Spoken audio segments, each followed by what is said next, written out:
I'm not beautiful enough. That is actually the appropriate way to show the respect. It's just our culture to be polite to other people.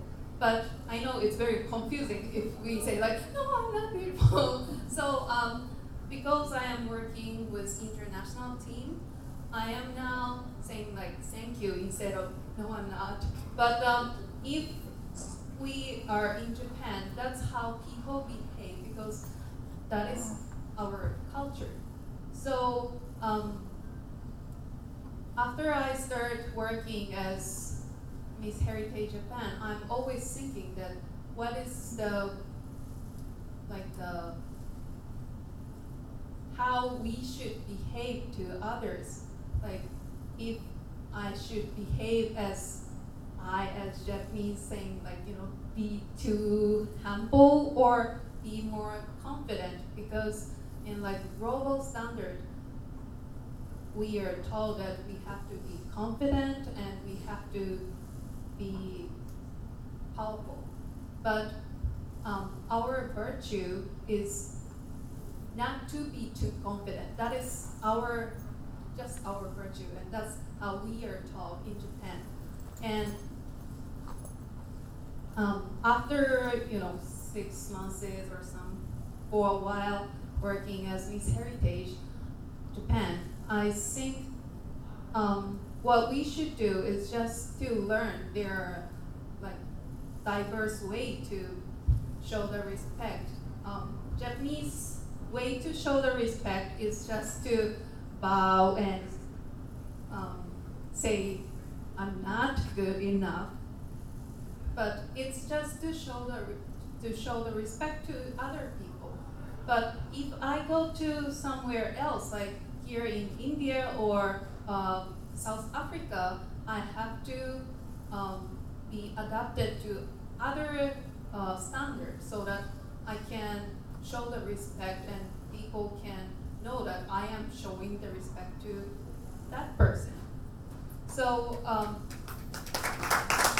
thank you.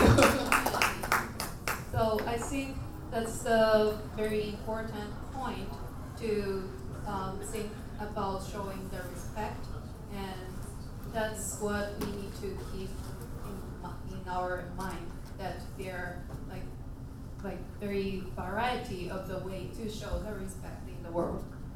And the second point is the universal way to show the respect, and I think that is simply to say thank you to the person. I would like to share, I know you cannot read this, but have you heard of the Japanese word arigato? Yes? Arigato means thank you in Japanese, but in Chinese character, we share a Chinese character in Japan, by the way. In Chinese character, this is adi, and this is gato. What this means is that this one is exist, and this one is difficult. So arigato originally means as adjective is difficult to exist, means it's precious. So every time we say arigato, we at least we Japanese people be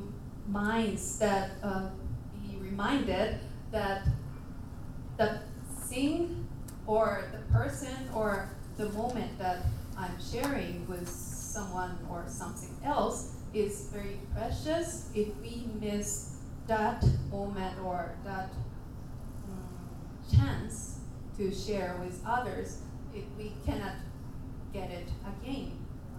So, and I think even though we have various cultures in the world, no one is unhappy when someone said thank you to you. So I think it's very universal to say thank you. so that we can show the respect to others. And also because thank you, arigato is precious, means precious. Every time when we say thank you, we find the preciousness in everything, every person, every moment, and that even enriches our own life, our own mind. So by saying thank you, we can make some other people happy by showing our respect, and also we can make our own selves happy because we can find the preciousness in each tiny thing. So I think it's very universal and beautiful way just to say thank you for even tiny things, so that we can find happiness and preciousness in everything. So that's the story that I would like to share. Thank you very much. Well, that's how we do as Miss Heritage Global and we for we, women empowerment. This dynamic, I don't know what was once again. Well, let me also acknowledge the presence of our speaker. That's the presence of the chairperson of We for We, Women Empowerment Global, dynamic lady, powerful lady, assertive lady, articulate lady, very firm, very humble, very Indian. So we are proud to have you here. Okay, my next speaker is the United States Director for Miss Heritage Global, Miss Chris Masemula, a woman who does a lot of our business affairs in the United States and Africa. She's a very dynamic lady as well, a very consummate speaker, very passionate woman about women empowerment, women upliftment, and culture and heritage. She hails from South Africa, grew up there, former beauty queen and model, whose career has spanned over 25 years or so. Left South Africa at an early age after she had won Miss South Africa, Miss Soweto, and all of that. Went to live in the United States, where she lifted the flag of South Africa very high. But of late, she's been an iconic African speaker on issues that affect Africans globally and mainly in the US. And she's doing a sterling job on our behalf as Miss Heritage Global. And now we've got a footprint in a lot of South American countries because of her involvement with another powerful lady that I'll introduce later. Ladies and gentlemen, please welcome Ms. Chris Masemula. Hi. Good afternoon. Thank you for the introduction. I am Chris Masemula, and originally from South Africa. Already reside in the United States. Do a lot of work within the U.S. and South Africa and Africa in general. But lately, I've been working a lot with South Africa in the United States. I'm just going to go straight into the Miss Heritage and try to define what is the objective of Miss Heritage. Before I go into that, I started my career as a beauty contestant. This was back in South Africa during the times of apartheid. I grew up in Soweto, highly segregated era, where black girls had not much opportunity and no exposure, nothing else. We didn't have international interaction, no exposure, and so we didn't have a lot of opportunities and a lot of things to do. So beauty pageants were one of those things that we could aspire to have a goal or feel beautiful as a young girl instead of just, you were raised basically to get to work. You were raised to do labor work because that's what it was designed for black people in South Africa. So just to validate yourself as a woman and have self-pride and feel pretty, That's what was happening. The guys played soccer, and they worked. Even if they played professional football, they went to work. Some were working as minors, and they would come back and play professional football on Saturday, entertain millions of black people. And as women, we did beauty pageants. So you would look forward to this, and this is what would make you feel special. And it opened doors for me. I started entering beauty pageants at a very early age because I was told, so I always lied about my age to enter even the higher beauty pageant. And I started winning titles that were really big at a very, very young age that opened the doors for me to actually travel internationally when a lot of South Africans had not left the country. And this exposed me to how the world was operating, which I was never exposed to. In our family, I was the first one to get out, to actually be able to leave South Africa and come back with the international influence and the lifestyle and the culture. And it became a responsibility for me to be able to be a mouthpiece of what is going on outside, bringing back this to South Africa.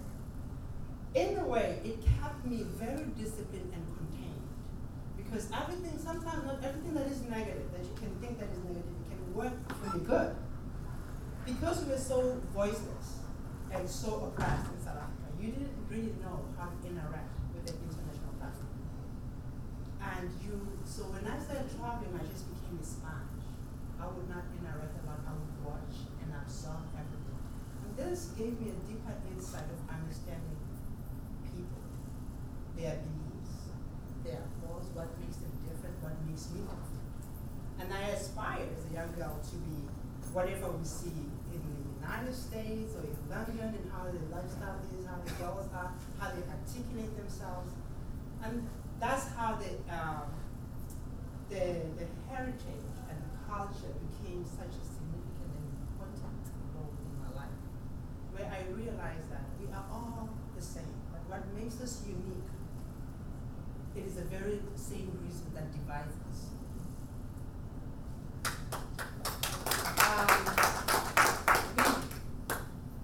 Because of culture, heritage, religion, there are a lot of stereotypes that comes with that. So before you even get to know people, you think you already know them based on what you think you know about their culture. And we don't take the time to educate ourselves about people's behavior and their culture, their core values and their morals. And therefore, you shut them out because you think that whatever they are about does not appeal to you. But we all appeal to each other because at the end of the day, we all strive for the same things. So what the objective of Miss Heritage is, when we sat down with the president and we're discussing the direction of where Miss Heritage should go, we came up to a decision that this is a beauty pageant because all women aspire to be beautiful. That's a common line for all women.